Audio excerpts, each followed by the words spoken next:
যতই তুমি বাহানা করো না কেন, চুপি চুপি চোখের ইশারাতে খেলো, দেখো কি নীরবে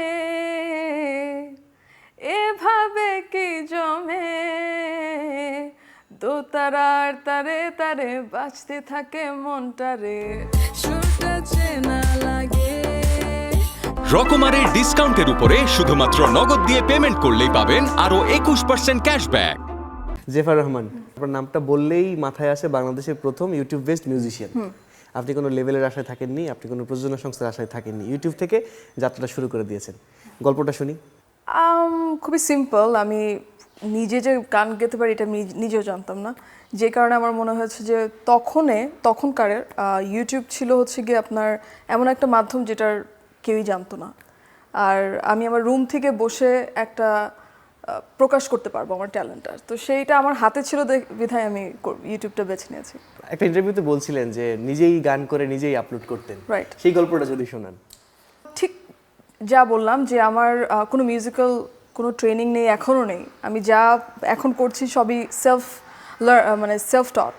সো যে কারণে আমার মনে হয় যে ইউটিউবে আমার রুমে বসে আমার মনে আছে আমি দরজা আটকে ল্যাপটপটা রেখে সব নিজে নিজে করতাম।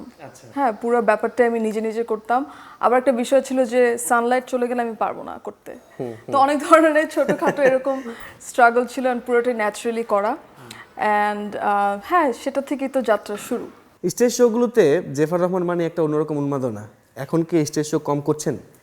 ঠিক তা না, স্টেজ শোজ করছি। আমার মনে হয় কোভিডের টাইমে যেই ব্রেকটা হয় সেটার আস্তে আস্তে আস্তে এখন আমাদের শোজ হচ্ছে, কিন্তু কোভিডে একটা ব্রেক পরে শোর বিষয়। কিন্তু আমার মনে হয় অন্যান্য দিকে আমি আরও অনেক আগানো আগের থেকে। মিউজিক বলেন বা অন্যান্য, আমি মুভিতে কাজ করেছি ব্যাক এন্ডে, সো অন্যান্য আমার কাজগুলা হচ্ছে এখনো। নতুন অ্যালবামের পরিকল্পনা কি করছেন? অ্যালবাম না, কিন্তু আমার সিঙ্গলস কিন্তু বের হচ্ছে একটার পর একটা। সো আমার বিভিন্ন কাজ এখনো বাকি আছে, মানে হচ্ছে, যেগুলো বের হবে। রিসেন্টলি তো ঝুমকা বের হলো। হ্যাঁ ঠিক। আমি এলে যাওয়ার আগে আমি রিলিজ করে গিয়েছি, এসে দেখি যে কি ব্যাপার, মানে সব জায়গায় ঝুমকা, খুব ভালো লাগছে, একটা ব্লাস্ট হয়ে গেল। হ্যাঁ পুরাই। ইংরেজি গান কভার করে আপনি আলোচনায় এসেছেন, বিশেষ করে পপ রক ঘরানার গান কভার করে। বাংলা গান করার পরিকল্পনা কবে করেছিলেন? শুরু হচ্ছে ইংলিশ দিয়ে, কারণ ইংলিশটা শুনে শুনেই শেখা। হ্যাঁ। তারপর আমি ভাবতাম যে মনে হয় আমাকে দিয়ে আমার বাংলা গান ঠিক করে হচ্ছে না, এরকম একটা ধারণা ছিল। তারপর সেটা আস্তে আস্তে ব্রেক হয় তো 2015-16, তারপর আস্তে আস্তে মানে অনেক পরে যে আমি মনে হয় বাংলাতে কনফিডেন্টলি করা শুরু করেছি, ইংলিশ অনেক আগে থেকে। আচ্ছা, এই ঝুমকার একটু পেছনের গল্পটা শুনি, মোজার সঙ্গে কাজের প্ল্যানটা। আমরা তো প্রথম গানটা করে হচ্ছে নেই প্রয়োজন, যেটা লাস্ট ইয়ার বের হয়, সেটা তো ভালো করেছে। তারপর ঝুমকাটা হয় হচ্ছে গিয়ে পুরাই আমরা দুজন ফাইজলামি করতে করতে স্টুডিওতে ঝুমকাটা হয়, যেটার কারণে আমার মনে হয় যে ওই লাইট ব্যাপারটা মানুষের ভালো লাগছে। যে সবসময় তো আমরা খুব ডিপ ইয়েতে থাকি, তো একটু মনে হয় মানুষ এসকেপ করতে পারে এরকম লাইট গান শুনলে। তো গানটার বানানোর পিছনে হচ্ছে গিয়ে আমি, মুজা আর শিবু গানটা লিখি, সুর করি আমি আর মুজা, আর মিউজিকটা করে মুজা। তো ও আমাকে বলতেছিল যে তুমি একটু ফোকে ট্রাই করো, তো তারপরে আমাদের আর কি এই পুরো এক্সপেরিমেন্ট। প্রথমবার তো ফোক করা এই স্টাইলটা, হ্যাঁ, কিন্তু সুরটা কিন্তু আমার পার্ট, কিন্তু সুর আমার করার। আচ্ছা, তো এমন না যে ফোক নাই ভিতরে, আছে। রকমারের ডিসকাউন্টের উপরে শুধুমাত্র নগদ দিয়ে পেমেন্ট করলেই পাবেন আরো 21% ক্যাশব্যাক। জেফার অনেকগুলো সিনেমায় গান করেছেন এবং নওডরাই সিনেমায় এক্সিকিউটিভ প্রডিউসার হিসেবে কাজ করেছেন। নতুন করে কোনো সিনেমা এক্সিকিউটিভ প্রডিউসার হওয়া বা সিনেমার কোনো পরিকল্পনা করছেন কিনা? ইন্টারেস্টিং কোনো কাজ হলে আমি করব, কিন্তু খুব যে প্রেফার করছি এই মুহূর্তে তা না, কারণ আমার নিজের কাজই অনেক। আমি ওই লেভেলের কমিটমেন্ট এখন দিতে পারবো না, সত্যি কথা বলতে। কিন্তু যদি খুবই ইন্টারেস্টিং কিছু হয়, যেখানে আমার প্যাশনেটলি, যেটা নডরাইতে হয়েছে, ওরকম কাজ হলে আমি করব। ছোটবেলায় নাকি আপনি স্কুলে যেতে পছন্দ করতেন না? হ্যাঁ, একদমই না, একদমই পছন্দ ছিল না। স্কুল, পড়াশোনা এগুলো আমার পছন্দ ছিল না।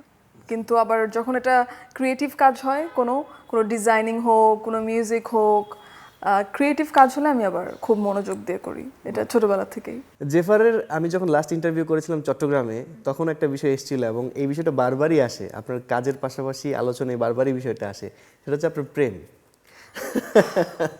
এই প্রেম নিয়ে যে কত কাহিনী, এখন নতুন প্রশ্ন উঠতেছে, এক এক সময় এক এক। সালমান মুক্তাদিরের সঙ্গে এক ভিডিও শেয়ার করেছেন, তারপরেও কিন্তু এখনো সবার মনে একটাই প্রশ্ন।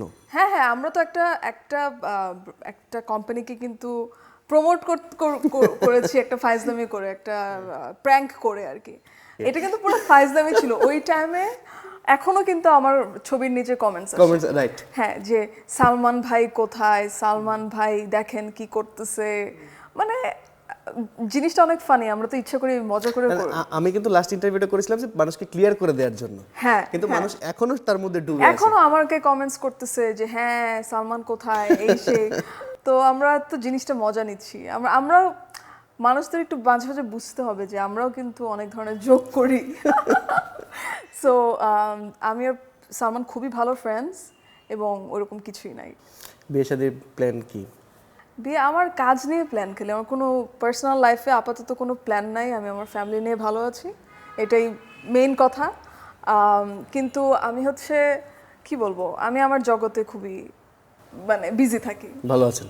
ভালো আছি, এক্স্যাক্টলি, হ্যাঁ।